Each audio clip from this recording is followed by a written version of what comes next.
All right, welcome back to the Barcode Collective podcast. It's your host, Jacob Saldana, checking in. Hopefully sounding pretty good on this mic. Got a little new setup that we're playing around with over at the Spacebar Wellness Studio. Still trying to figure out what we want to call this place, but I like alliteration, Spacebar, Studio. Yeah, I don't know. Let me know your thoughts. Let me know what we should call the new podcast studio in collaboration with Operation Podcast over here. Hence all the video. Stoked on it.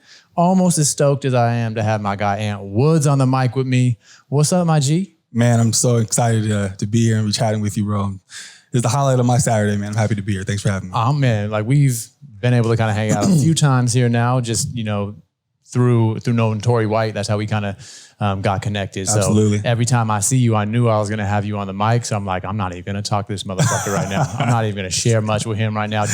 You share too much. Don't even talk to me right now. Oh, man. Because I know you got a story to tell. We both got stories to tell. Absolutely. And the few moments that we've had to really talk about kind of shit that we're dealing with, both of our faces kind of light up and be like, straight up, we're not alone. Straight up. It's a good feeling to have. And before we begin, I want to make sure that, you know, I communicate the sentiment is absolutely mutual. And, you know, it's few times in my life where I interact with someone where the energy is there. And I feel the same way, bro. And I feel like we're going to have a dope conversation for sure. That's what's up, man. And you know, I think some of the stuff that, you know, I think we both resonate with is like people trying to put us in a corner, trying to label us something, you know, whatever Absolutely. It might be. Yeah. For you, you know, you're coming out with a More Than Muscle podcast. It's just that in and of itself, sure, you know, speaks volumes. You know, yes, it's like I'm excited about it. You know, what does that mean to you? You know, like as far as like, you know, because like I think our first conversation was we were talking about kind of, you know, our identity and how, you know, sometimes we get caught up with, you know, how we look or whatever it is. Sure. So, yeah. You know, why did you? What does that mean to you more than muscle? Well, you know, when I decided to create a podcast, I'd ask myself, you know, why do this? You know, and the first thing I realized was that I wanted to create an environment where people around me and people that knew me, anyone who listened to the podcast, I wanted to create a message to where it was really clear, and I illustrated it really, really obviously that a lot of us have things that are not necessarily celebrated. There are things maybe that we may have issues with accepting or even self-conscious about. But those things are also important and beautiful things about us. And myself, as far as, you know, the title More Than Muscle, you know, a lot of people know what I do for a living and they know what my passions are, but there's a lot more to me, you know, that meets the eye. I'm excited to share that. I know tons of amazing human beings that, you know, can relate to that, and I have a lot to them under the surface they'd like to share too. And so I'm hoping to inspire some people to liven up some of the things about them that they may be dimming intentionally. Be more open about those things. Yeah, for sure. I respect that, man. That's awesome. Appreciate it, like man. being Thank able you. to, I think, have some of these conversations and be able to peel back some of the layers, you know. Sure. Based off our choice, you know, like, Absolutely. you know, be in control of all those masks that we need to wear and, you know, Our choice. And talk about, you know, the different layers, man. So stoked to just kind of go deeper on that. But let's run it back for a little bit of a background on, you know, who you are, you know, where you're coming from, kind of what you're most known for. Sure. And just like how that's all evolved, man, from little Anthony. You got it, man. Sure.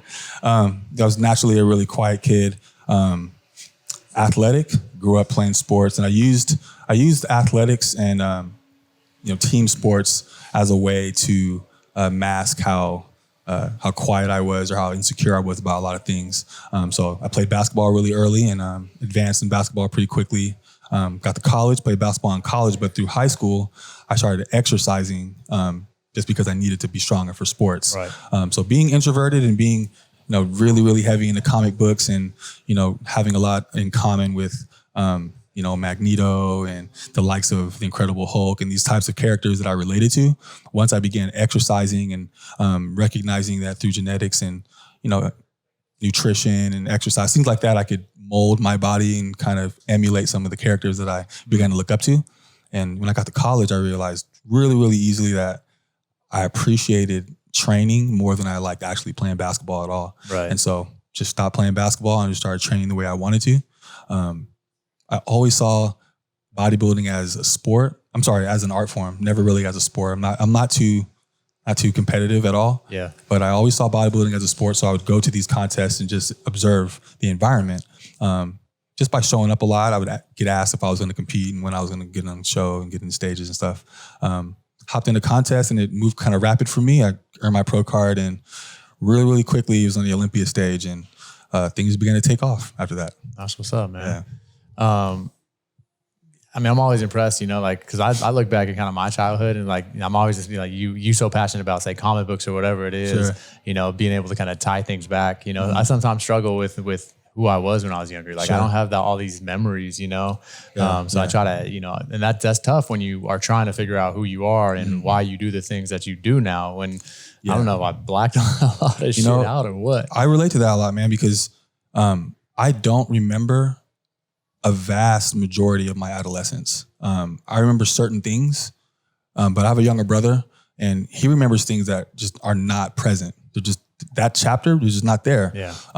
So, you know, doing a lot of internal searching and a lot of reading, meditating, you know, some things have been trying to help me out, and then trying to figure out exactly why I've compartmentalized some things, but I can definitely relate to that. I don't know why the comic book sentiment pops out in my memory so vividly, but I can relate to you. And I definitely agree with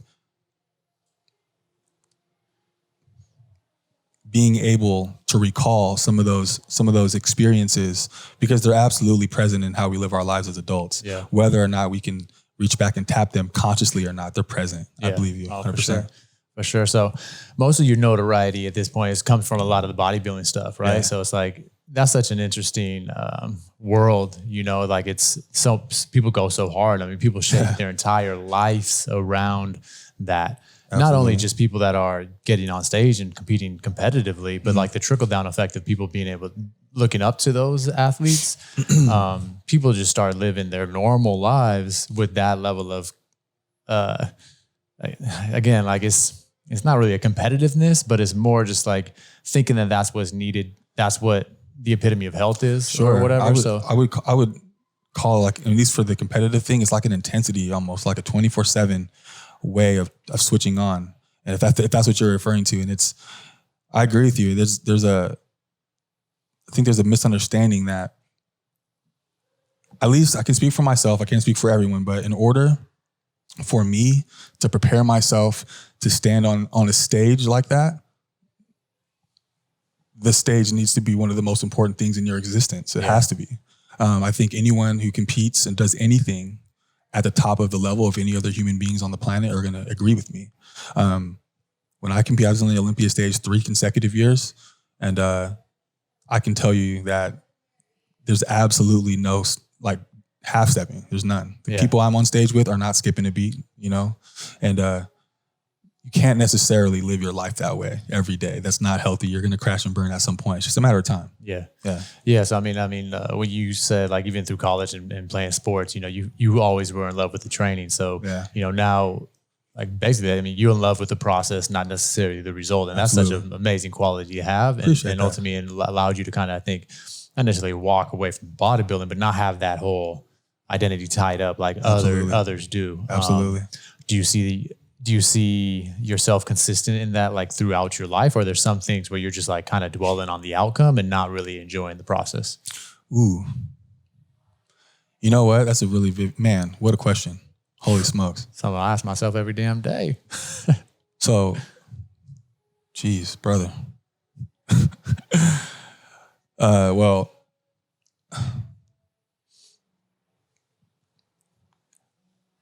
as far as seeing that process throughout my entire life, I mean, the bodybuilding thing is a blessing that I can step away, and I don't necessarily tie in any of my identity into bodybuilding. It's almost like I stress out. I have 2 children. I have a real life responsibilities. I have real life stresses. Bodybuilding will never be a stress. Yeah. So I don't look at it under that umbrella. My emotions aren't tied into it in that fashion. But in terms of looking at the outcome and not necessarily enjoying the ride, I've been battling the duration of my life with that, right? So I've almost looked at my life as the outcome-based process, right? Lots of things where I'm very guilty of, like, not necessarily celebrating certain things that should be celebrated. We should celebrate the small wins. Anyone who's done anything extravagant on a grand scheme is going to say that it was the macro wins that got them there.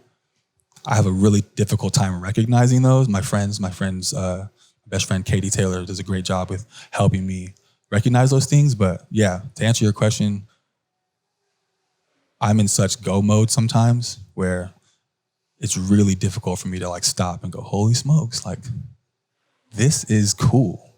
You can, it's okay to appreciate this for a minute. Yeah.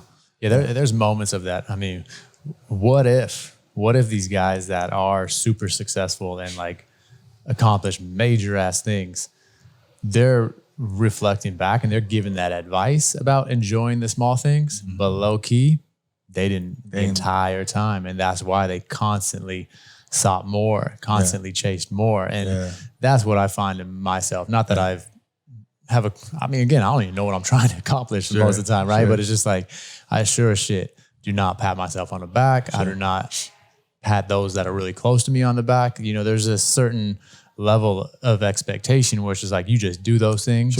And then we keep it moving, you know, and, but anybody one removed from that inner circle, they get that same speech from me. It was like, hey, you know, you just need to enjoy the process. Enjoy the process. Because fundamentally, I know that if I don't, I'm going to have all these regrets. So it's like a constant battle between being super, like wanting to push myself as far as I can, as far as like accomplishing a lot.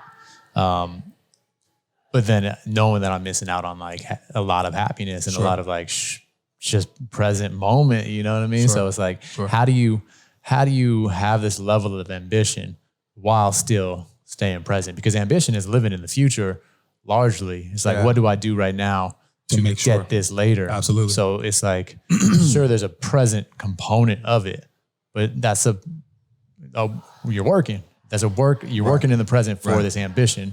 So it's like, I give that advice all the damn time. I sure as hell don't take it. You know what? I'm guilty of that as well, you know, and geez, I appreciate the way that you articulated that, because that's something I think that a lot of people who are workaholics like myself, like people who just don't have an off button, you're speaking our language. So I appreciate you articulating it that way. I couldn't have done it that way, man. That was spot on. I feel like there's always a balance, and there's always a yin and a yang in an even system. And I don't feel like you can never cheat that.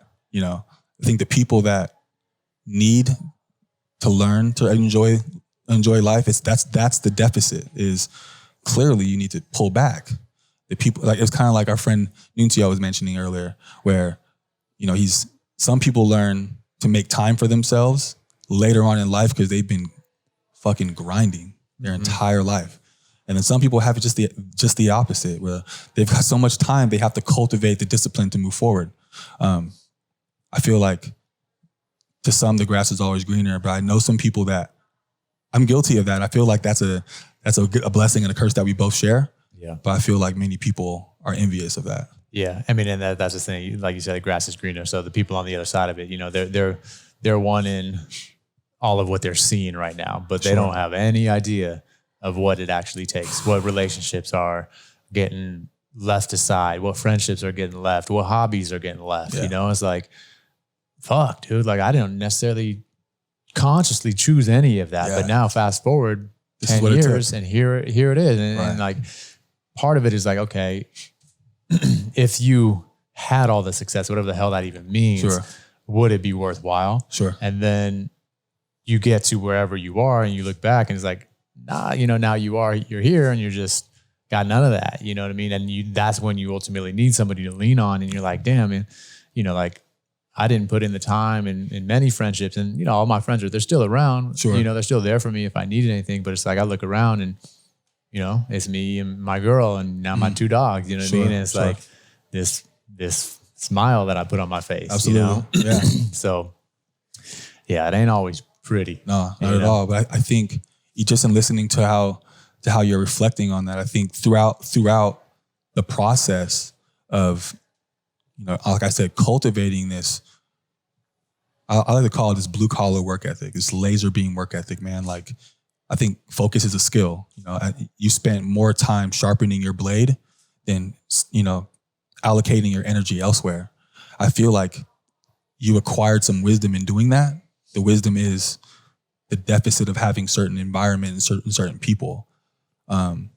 Those who don't have that deficit from sharpening their blade can't relate to the absence of good people, but they also don't understand what it means to sharpen the blade because they have the abundance of people, no blade. Yeah. So I feel like the fact that you can reflect is the skill set needed to then shift your own tide, because it isn't like you don't understand. You're teaching me right now, by the way. All I'm doing right now is articulating what I think you're teaching me, man, because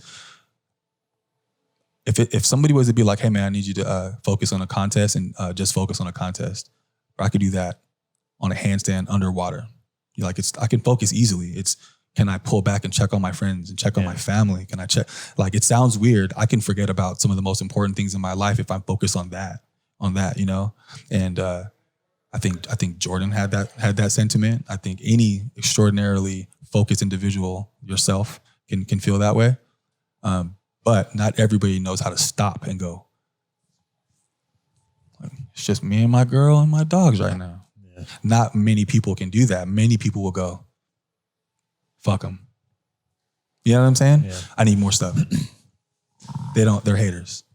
And sometimes they are haters. Sometimes they are. Not everyone is going to necessarily understand your thirst or your drive, and they shouldn't. It's not theirs. You know what I'm saying? If everybody understood how Jordan felt, we'd have a ton of Jordans. You know what I'm saying? I mean, I think that's kind of it though, right there. It's like, you see people like Jordan, right? You watch the documentary, and then us as individuals that are kind of cut from somewhat of that cloth, we try to live our lives that way, knowing that I ain't fucking Jordan, right? It's like not to put a cap on what I can accomplish, but it's just like, what's the risk and the reward, or what's the payoff? Are you going to risk everything in your life for the end game? For what? And knowing, I mean, I'm a realist. I ain't Jordan. I'm not changing the world in that sense. So I'm not going to be an icon in that sense. Largely because, I'm so torn, and you can just see as I am right now as a 35-year-old on what the fuck any of this even means. You know what I mean? So it's like, but yet you're still making some of the same sacrifices. That's what I was referring to. It's not necessarily an impact. Like, no one has impacted the world like a Jordan. You know what I mean? Not another human has. Yeah. But there are people that have taken something and said, this is going to happen no matter what. Rain, sleet, snow, breakup, death in the family. Dude, Arnold Schwarzenegger missed his father's funeral for a contest. Focus. And won. I don't know how many people can make that decision. That's Jordan focus. Yeah. You know what I'm saying? And so whether or not and I'm just saying as an example, someone who can make a decision like that can retroactively think, how has this affected me thus far? And how do I want decisions like these to affect me further? I think that's a skill. You know what I'm saying? That's And I mean, at this point, I feel like I lived a lot, I lived a lot of different lives already, and it's like, and most of it, at least since I've been an adult, has been really pushing and trying this whole business thing, and finding some success, finding some losses or some lessons in that. And now it's just like, okay, I definitely didn't take it easy. I didn't take the easy way out. That's for sure. Man. So have I tested myself enough to be content with knowing that, okay, I can turn that on at any time, but I'm at a crossroads right now where it's like, do you keep going or do you really start trying? Because it's all about the courage to optimize and develop your essence, right? I got that turned up a little bit, but it's like, it's just as uncomfortable now to go down the other path, to be okay with spending more time with the loved ones and not, trying to develop the businesses or whatever, right? So it takes just as much courage to do that. And it's like, okay, I need to start doing that. There you go. You said 2 words that popped out. You said it's just as uncomfortable and it takes as much courage. Bro, you got your mind made up. That's it. It sounds like, you told me you're at a crossroads, but you just said 2 huge words, bro. You said it's just as uncomfortable. You didn't say painful. You didn't say terrible. You didn't say horrible. You didn't say bad. You said uncomfortable, which is relative. And you said courage, man. Like, there's never been a bad time in life to be courageous, ever. No one's ever like, I shouldn't have been so courageous. Yeah.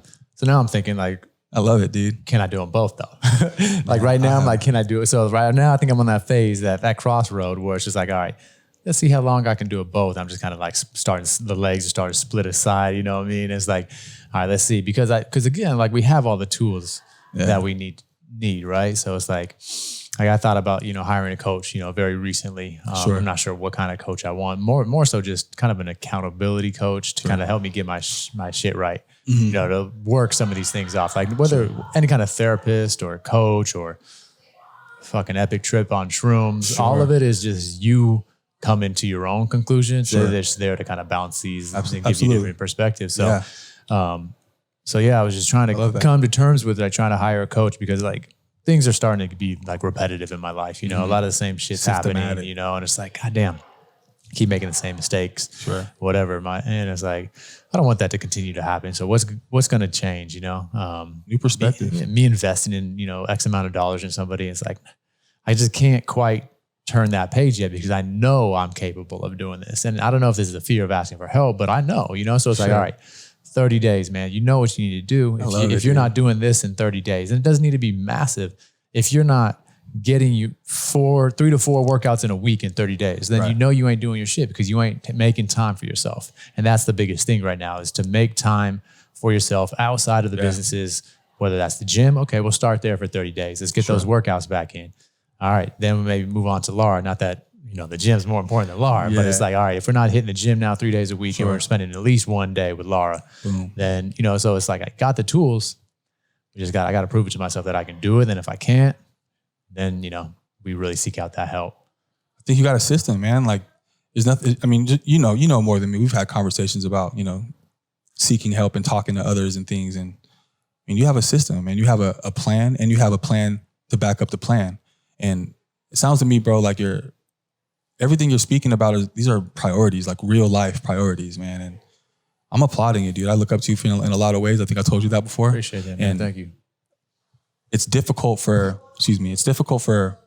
men who, I can't speak for, I don't want to say for men, but it's difficult for myself as driven as I can be, and as completely like tunnel focused as I could be to find, confidence in my ability to step away from that focus, knowing that I can come back, and we almost tie yourself to that ability to do that. I take tremendous pride in my ability to focus on things. I look at others and experience friends that have difficulty focusing on things they care for, and I'm honored to know I can do that. But to step away, it's like you said, it takes a tremendous amount of courage, man. I applaud you for that, big time. Man, I appreciate that, man. Thank you. It's crazy, man. Like the fear to do that, like it's almost like coming up to a cliff and like, nah, I pass. I'm cool. I know what this is. I can do that. And I could fall, but I know I could do this. I've done it. Look at this place, bro. You've done this.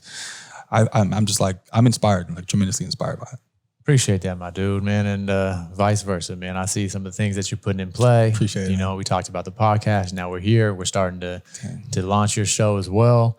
A lot of things. So we talked a little bit about it. More Than Muscle podcast. What are some of the conversations that you hope to have on there? So I got the thing, and what inspired me the most about this podcast is the way that I was introduced to the fitness industry. I was really young and I didn't know that I was competing at any point. I had no interest. So I was meeting people. I didn't know who they were, and they weren't treating me like a 3-time Olympian in any way, but I was becoming friends and meeting people that I know now. And we have these crazy stories and these crazy memories, but I've learned lessons from these people in certain ways because of how young I was and because of the stage of my life where I was. So I'm hoping to have some conversations with some well-known people and bring up some topics and some things like, some like topics of love, romance, fear, discipline, psychedelics, finance, raising your children, fashion, all kinds of things. But the main thing is to have candid conversations from people that you just wouldn't expect to hear from. Yeah, man. It's you got to hit all those buttons too, man. Because that's the kind of we're trying to, like, for me, a life of having it all is getting the mind right, the body right, relationships and business. Yeah. So it's like these multifaceted things. Because many times, someone say is a leader in any kind of industry, or they have a podcast and they got to be this expert by just honing in on that, say finance, and that motherfucker got it dialed in. They can, make it rain at any time. Yeah. But they're horrible people, you know, mistreating their lady Your or kids their know kids, who you are. you know, and all that stuff. So it's like, cool, man, like look up. So in my world, I wouldn't even look up to anybody that's got just one thing figured out. Exactly. I'd rather fuck with somebody that is kind of a struggle, but is open to this whole thing, and they know that that they need to collectively work at it all to kind of live this happy life versus just pull this mentor from the finance game or this person in the mindset game and this, you know, that are just nailing that lane because it means nothing unless you can do them all. I agree. At some capacity. I agree. You know what I mean? I agree. I always use in my mind this, you know, somebody, the example of someone who's can fly anywhere and can buy anything and can have all of these belongings and just don't know their kids. Yeah. Kids don't know their teachers, their kids' teacher, you know, stuff like that. It's just, I love my kids, man. And it's one of those things where what's more important, and like you said it best.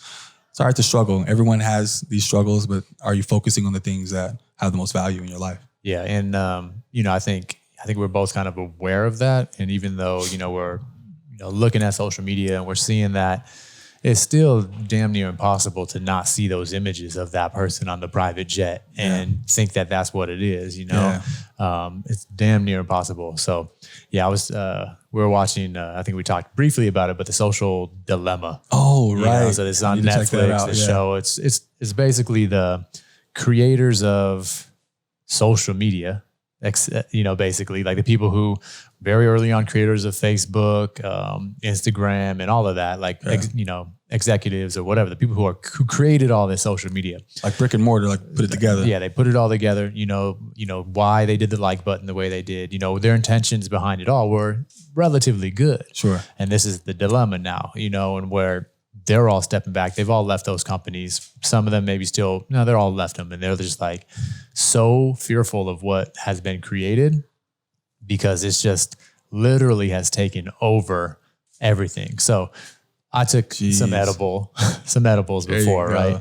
And it's one of our former employees. She makes this coconut oil with some THC in it. So right on. Dosing it is a little tricky. So nearly every time I have it, like it's not great. Like it tastes delicious, but it's not a great experience because you can't, you know, the dose is a little tricky. Sure. So put it in a little tea and we start watching this show, The Social Dilemma, and like 30 minutes in, I'm freaking out, dude. And like this has happened to me once before when I was like on some edibles, but I literally was like, there's no point in going on. Like there is literally no point in moving forward in life because this technology is completely shaping everything about us, from the algorithms, from like the seconds that we spend looking at this photo, and then everybody behind the scenes. So kind of the way they were playing it. So it was kind of a documentary style where there was a lot of interviews with these guys, but then they also had these like just little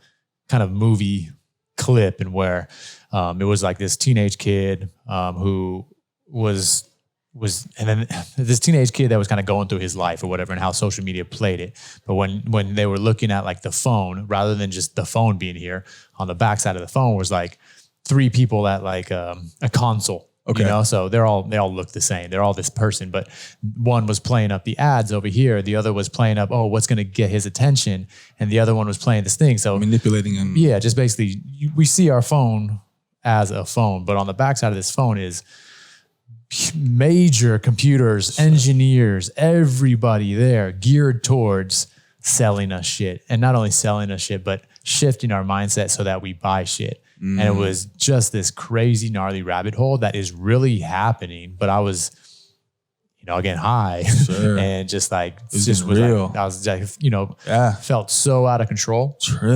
Super trippy. But then I approached it sober the next day because I was like, I can't let this thing win. Yeah. So it's still scary, but now I feel the control, and where it's like, okay, I'm going to look at this and I'm going to do my best, even though you're up against all these engineers and these computers battling this monkey brain that hasn't evolved over years, right? So it's like, but let me control what I can. So let me like the things that inspire me. Let me try to scroll right by the things that don't and not pay those attention, or unfollow the things that don't, because they're measuring every little thing that you're doing. You know what I mean? It's like, don't click on the recommended video. Don't click on the recommended friend or whatever it is, because all you're doing is tweaking and dialing in that algorithm to tighter, more secure, you. more, yeah. So that's what I mean. It was sketch, bro. It was sketch. So like someone, I gotta check it out. You got it, man. So someone who, Instagram probably has really helped your business. You probably, a large percentage of your business is probably through Instagram. So like, what's your relationship with Instagram? Is it love, hate? Is it like, are you you good with it, or like, what's it like, man? It's absolutely love, hate for me. I mean, like I was saying earlier, I'm naturally a really introverted person. I've always appreciated my privacy. It's something that I feel is really, really important, really sacred to the way I conduct my life. I've learned throughout the years the ways that I can use social media to benefit me. I've learned the ways that social media can damage my relationships. It's definitely love or hate. I choose what I expose about my life. I choose when. I choose who. Things like when I'm around friends that have children, if my phone is up, I make sure I let them know, hey, I'm not recording anything right now. If I'm filming something and someone's 2-year-old is in the background, is it okay if your child is in in the peripheral?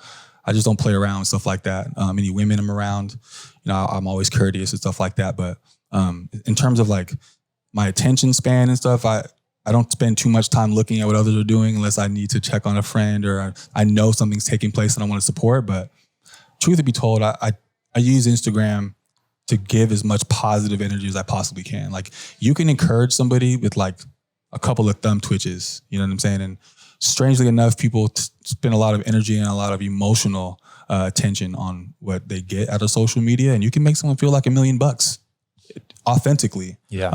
But you can also destroy someone too in the same regard. So love or hate, love and hate. I mean, like, absolutely. And that's, I think, why when I watched it sober, I kind of came to terms with it, because I was like, okay, I can play that game, or I can also just focus on my content and not get, because the thing is, when doesn't really matter what you do. Like, if you're consuming it, it's changing you. For sure. So it's like, okay, let's control that a little bit. And also just like when I was getting sketched out, I was like, man, this shit's wild, but there's literally no way I can not do it. Sure. I have to do it. From some capacity at even the businesses. So I can only imagine if I had any of these businesses was like a 50K following and my business was tied up into it. So like, if you were in my headspace when you're watching it and you're like, God damn, you would have been tripping balls for sure. Because I was tripping balls, and like, my business is even on Instagram. You know what I mean? I'm going to check it out. I'm afraid, but I'm afraid in the same way where my brother, anytime he reads a book, he starts reading a book, he'll call me and he's nervous. He's like, dude, I don't know. Like, he's going on a first date or something. And I'm like, dude, why do you get so nervous? And he goes, this is a journey that once I started, you can never undo it. And I'm that way. Like, I feel you. So, yeah, I mean, I'm nervous about this. It's pretty dark, man. So like, I was like back to back on a couple like sketchy ones. So that, and then there's another documentary called The Planet of the Humans. That one, another one. So back to back, just like, don't watch those. You watched them back to back? It was like the 2-day break, but it was like, both of them are like mind boggling. Sure. You know what I mean? So The Planet of the Humans is all about us as a species literally bringing ourselves to extinction, So a lot of it was kind of around clean air. So again, like, social media plays a role in this, of just like the information that we consume, right? So like, so much of like our optimism on the planet is that us as humans are going to be able to change direction of like burning all the fossil fuels and changing, climate change, that we're going to be able to figure it out and fix it. Right. So it's like steps towards that, as far as we're being told, is, companies like Tesla, we're talking more like, solar power, wind power, like all of these things. We're like, oh, clean air energy. Like, that's looking okay. We're going to figure this out, getting power from the waves or whatever. But then as this documentary kind of unfolds, it's talking about all those and how it's just all bullshit. So I'm like, who's behind this documentary? Because, again, like, I, watch a lot of nutrition documentaries, Game Changers, for example. Yeah. It's like the way that they put it together is like, oh, damn, everyone and their mom's supposed to be vegan right now. Yeah. But it's it's all manipulative, pick and choose, right? So it's like, I'm very skeptical on documentaries. I'm like, damn, who's putting this out? You know what I mean? That's like, what always should be paid attention to in documentaries, is where it's coming from. But like, this is a Michael Moore documentary. So at the end of the day, I was just like, this actually does make a lot of sense. So point being, with all this clean energy, the amount of resources and fossil fuels and stuff that it takes to make these things is more than, it's that and more, because people aren't all using. For the example of, say, solar power. Mm-hmm. So in order to make solar power, you take, like, I never even thought of this. Like, where the hell does solar power, the panels come from? So basically it's coal and it's quartz that needs to get heated so hot that it makes the little tiles and the black, solar. So you're taking the raw materials that you're trying to get away from using coal. You're melting it down to a really high temperature using coal and quartz. So it's like more. And then it's not like, once you have that solar panel, I'm going to throw this on my house and we're good for 150 years. That shit goes bad in 10 years. Now you got to do more. So it's like, damn, I never even thought about that. The batteries that Tesla uses, all the silver, all the things that go into it. I'm like, like all of it. It was just like, damn, that's crazy. So yeah. And they're charging you crazy amounts of money for those cars. Right. And basically, even if you had all that stuff working, you need this consistent source of energy to be plugged into this grid. Otherwise, like, imagine if a fat cloud rolled over us right now, little zzz, like all the power's out for a second, you know what I mean? Because the cloud rolled over. So it's like, you're still having this grid pumping in here to keep it consistent. So, I mean, I gotta check this out, man. I mean, it was sketchy. That one, Planet of the Humans, and then The Social Dilemma. Again, don't stack them. Try to be in a positive headspace. Sure. Because I guess at the end of the day, when you watch these type of things, it's just information. What are you going to do with it? Right. The point being, there are solutions out there. Mm-hmm. And the sooner that we can find out that the ones that we think are the solutions and see where that actual money's going, the sooner we can start looking at other options. Sure. It's just information. Keep your eyes open. Do something with it. Same idea with the social media stuff. It's like, probably isn't going anywhere. Right. But I remember looking at Laura when we were watching it, and I was like, I honestly would be stoked if all social media just went away tomorrow. Yeah, I remember it. And some people don't remember, right? But I remember before MySpace, man. I remember like before that, when you wanted to get to know somebody, man, you had to like go to their house, knock on their door, see if they were home. You know what I'm saying? I mean, I would be stoked for it. I mean, honestly, because now you're competing on what I thrive on, what I compete on. Like my businesses would probably go up, because now it's like connection. Now it's like, okay, damn, this is actually doing something for the community at a local level. Sure. Local communities now supporting that business. But now it's like, how many followers does this smoothie bar have? You know what I mean? And it's like, or whatever business it was, like for the space bar example, it's like, I never even wanted to play that game of like, try to get this growth, just because I'm kind of jaded on a lot of shit. Right. Absolutely. But then literally down the street, a similar kind of concept opened around the same time. Sure. And they just like, before they opened, they got like 350,000 followers on Instagram from like a very elaborate influencer campaign type of thing. So it's like, from the outside looking in, you're like, oh, look at these businesses. Oh, this one's got to be legit based off of the metrics. But because we're playing this weird game, where it's like, if we just went back to this, man, I think I'd be stoked on it. There's a lot of people excited, or would be excited to kind of go back to primarily face-to-face interaction and getting to know someone's energy. It's a lost art. Yeah. So I mean, I guess kind of on the talk of business. What you're doing mainly, you're doing a lot of training, a lot of coaching, online coaching, lifestyle coaching too. If anyone looking to lose some weight, let's talk about that. Let's talk about what lifestyle coaching is. You know what I mean? Like, what does that mean to you, man? I try my best to create or cultivate and illustrate positive habits, so that someone's not necessarily like living off of a plan or following like a set number of metrics while they're eating their food.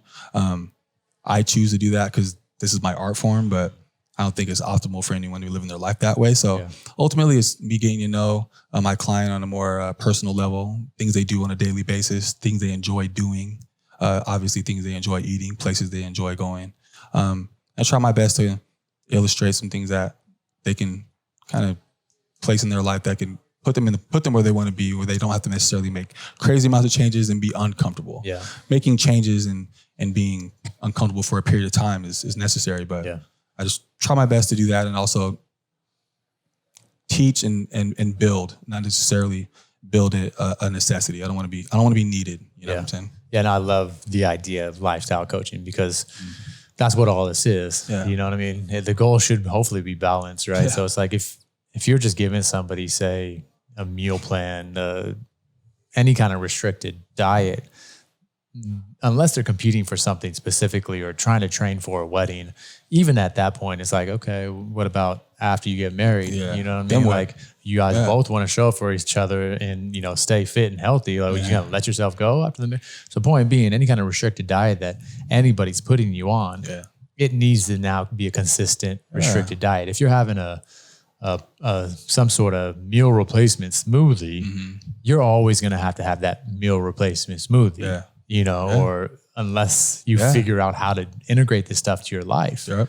I always asked, like, if you're replacing a meal with what, and why would you replace a meal? Like, you might want to maybe change them, alter the meal, but like, you don't want to replace the meal. Right. Like, you know what I mean? Yeah. And I think a lot of times, people, I don't know, like it's insane. Like I had a lady come in yesterday in here, and took her order from the register, and she was like, yeah, I just can't have protein. Like it gets stuck right here. And she's pointing to her chest. I'm like, huh. I was like, well, after asking some questions, because again, like, especially when I'm at the register, like I'm about like trying to solve some problems with you, So I was like, what's that? What do you mean by that? So then come to find out, she was actually referring to, she had a smoothie here and the protein got stuck. And I'm like, huh. And like, you always try to find a place. Protein, I try to find a place to like, because there wasn't like a ton of rapport built. So I was like, okay, how do I approach this with her? Because I can't let her think that she's drinking protein and that her body is, so she's drinking one of our whole food smoothies, right? So there's a little banana in there, some spinach, whatever it was, and some plant-based protein. So I'm like, I can't let her leave here thinking that when she drinks this smoothie that her body is pulling out, okay, the carbohydrates going over here, the fats are going over here, and then the protein, nope, just stuck. Can't have it. Like, how do I do this? Yeah. So anyways, like I didn't have too much of a chance, but it's like, point being, she's working with some doctor guy, somebody out of Austin who kind of got her to believe this. So I'm like, I was like, okay, that's tricky. Point being, how's that even sustainable? So you're going to go through the rest of your life not eating protein? Can't have it. Because protein's everywhere, my friends. Like it's in fruit. It's like it's in carbohydrates. Unless you're just isolating every macronutrient, you just got to figure out how like what a normal life is. And we're all very different, but you need to figure it out. And that's one of the cool things I've learned just doing what I do is a lot of people don't know how their body works. And a lot of people don't know what foods are. If you ask someone what a complex carbohydrate is, like a lot of people love food. They just don't know what foods do to their body and don't know their bodies. It's bizarre. A lot of us have cars. We drive our cars every day. If something crazy happened to your car, you take it to a stranger who's never driven your car and he can fix your car. Whatever he tells you about your car, you just gotta trust him. Works that way with us too. You go to doctors. You've never seen this guy. He tells you what to do. So the fact that you had that experience is funny because a lot of people don't know what foods do and they just kind of told something and they just, I can't have them. Sorry. Yeah. And when you take your car to that person, they might just fix it with duct tape because they just need you to be able to get 2 miles down the road to get the fuck away from them. Yeah. You know what I mean? And the way social media is as soon as you pull off the block, you're like, oh, look at my car, shit's driving, and then you break down. Yeah. But you don't go back and be like, oh, I'm broken down. Yeah. Now you just don't share that. You're sulking. Yeah, exactly. Yeah, don't share that. I find myself doing that sometimes where it's like, I got this food and it looks amazing. Mm-hmm. I'm like, oh, let me take a photo of my food. Yeah. Post it. Then I eat it. And I'm like, damn, that tastes like shit. Didn't tell you it tastes like shit. Yeah. But you don't go back there and be like, scratch that photo, that food tastes like shit. Right. It looked way better than it was, guys. That's that weird psychology behind it, man. Yeah. You're also rocking with Live Fit. Yes, sir. Yes, sir, man. Speaking of, we have my first ever signature shorts dropping in a couple of weeks. I want to send a huge thank you to Randall Pitch for helping those come to light. Super excited for that, man. It's like a dream come true for me. And that's dope. And then they're like training shorts. Yeah, they're board shorts. Board shorts that have they stretch X ways, 3 ways, and fit really well. They fit above the knee. You can swim in them. You can train in them. You can surf in them. They're coming in 2 colors, a blue and a burgundy. Dope. They're dope, man. They're fly. That's awesome, I'm excited, man. So, like, how does one get in with Live Fit and then get themselves some signature shorts? Man, it happened so quickly, but you know, I've known Randall for some years. I actually met him before I competed ever. We were good friends, and then we competed together once when he actually competed, and we competed together. And then through a good friend named Tori Woodward, who was actually Live Fit's very first athlete, through knowing him in San Jose, California, and being around that guy and learning from him, we just kind of met Randall and got good friends with him. And when the time came and an opportunity presented itself, I got a phone call and it just fit. I was always around and hanging around and learning and being around that energy, and it just fit well. That's dope. Fit well, man. It was cool. That's dope, man. So, all right, focus is shifting a bit, at least towards the podcast. Sure. What do you see for the podcast kind of moving forward? Like, what's your next 5 years look like, man? What are you hoping to work on? I'm hoping this podcast is something that changes the culture of what people understand about themselves, what people understand about the nature and the power of self-expression. I'm hoping that some people are more comfortable with sharing encouragement, and you can be celebrated for some things. And a lot of us, we wear the accolades that we have accrued through our lifetime. We wear, the WWF belt or the championship trophy. We wear those things as parts of our person and our character. But there's a lot of beauty that lies within a lot of us that isn't necessarily celebrated in that same fashion. There's not a trophy for being an amazing father. There's not a trophy for being, a sound, consistent, caring, a caring friend or boss or whatever it may be. This podcast is going to be about that. It's going to be about sharing those things. Vulnerability is going to be a pinnacle of what we talk about, and being open to sharing things. I hope to learn just as much as is taught on the podcast, and I'm hoping that it's a lasting pinnacle in the culture of fitness and the culture of sharing anything.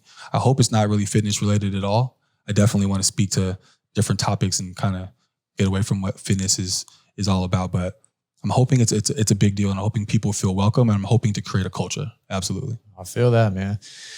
So one thing you did mention is about like people sharing kind of some of their insecurities or the things that they're not necessarily known for. So, here with the Barcode Collective, it's the courage to optimize and develop your essence within the realms of mind, body, relationships, and business. So, absolutely. What, from the outside looking in, we got Ant Woods over here, jacked as a motherfucker, good looking dude, intellectual. Oh my gosh. Peel it back a little bit, man. Absolutely. What are some of the things that you feel are lacking within the mind, body, relationships, and business realms? Which one of those pillars is probably the most needed of some love and attention and courage to develop? Mind, body, relationship, business. I mean, the one that stands out, to be completely honest, and this is all about vulnerability, relationships for sure.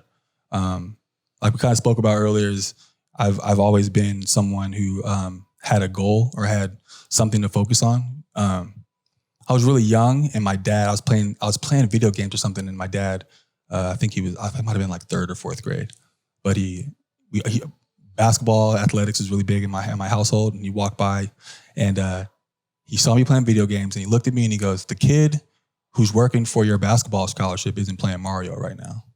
And then he just kept on walking. And when he said that to me, Jacob, something kind of flipped.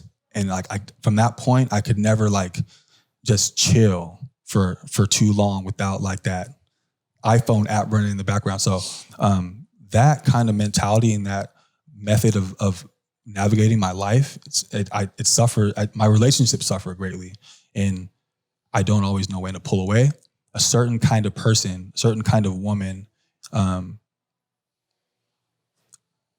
typically is the woman that can handle that and can cultivate me to be calm, can deal with that kind of, I'm always bouncing off the walls. I'm in my head 24/7. I don't sleep well. Lots of things that pop up or become present when you become intimate with a friend or a lady or whoever you're with in a relationship. For myself, only myself here. But that's definitely something that I need to spend more time on. I have been trying to spend more time on and focusing on and learning how to shift the focus from twisting my pinkies this way during a bicep curl, making sure that I'm firing from my heels and exaggerating, the stress on my posterior chain during a squat. Taking that focus and putting that into listening to someone who's in needing of an ear, or recognizing when it's not time to give advice and just listen. Those types of things. I suffer greatly in those types of regards. So absolutely, that's something that's definitely needing some attention for sure. 100% respect, man. And, I ain't even gonna share my shit right now, but I'm 100 right there with you, man. So, any last plugs, man? Where can people find you on Instagram? Oh, sure. At ANT_WOODZ. Come say what's up. I'm friendly. I hope I don't look mean on there, but I appreciate every single message, every single comment. I do my very best to read them all, but I'm a regular ass dude. I'm a kid from Tracy, California, and I appreciate what I'm able to do in my life right now. And it's only possible because you guys support what I do and have been encouraging this far. So this More Than Muscle podcast is going to be dope as shit. I'm doing my very best to bring you something amazing. Jacob's helping, and I appreciate you guys. Thank you. When are those shorts dropping again? Oh man, they're in production right now. Randall told me last week it would be 2 weeks. Don't quote me, but it might be about a week or so. Dope. Yeah, man. Very exciting, man. I appreciate you for taking the time, jumping in here, making the trek over here to Pasadena. One of these days, I'm gonna get you in this ice bath. Oh man, we'll try it. Maybe we'll do it tonight. We'll see. That's how we really expose some of those vulnerabilities, Holy man. Shit. Ooh, that fight or flight. See how it comes out. Flight. Yeah, you're gonna be hitting some pitch you didn't even know you had. Man, yeah, man, dope, man. Thank you so much for jumping on the thank you. Barcode Collective podcast. You guys can always find me at Cub_Saldana if you need me, or at Spacebar Wellness or Fitbar Cafe. Or better yet, just look up one of the shops, come by, say hello. There's a good chance that I'll be at one of them somewhere. So let's go. Until next time, y'all, we are out of here. Peace.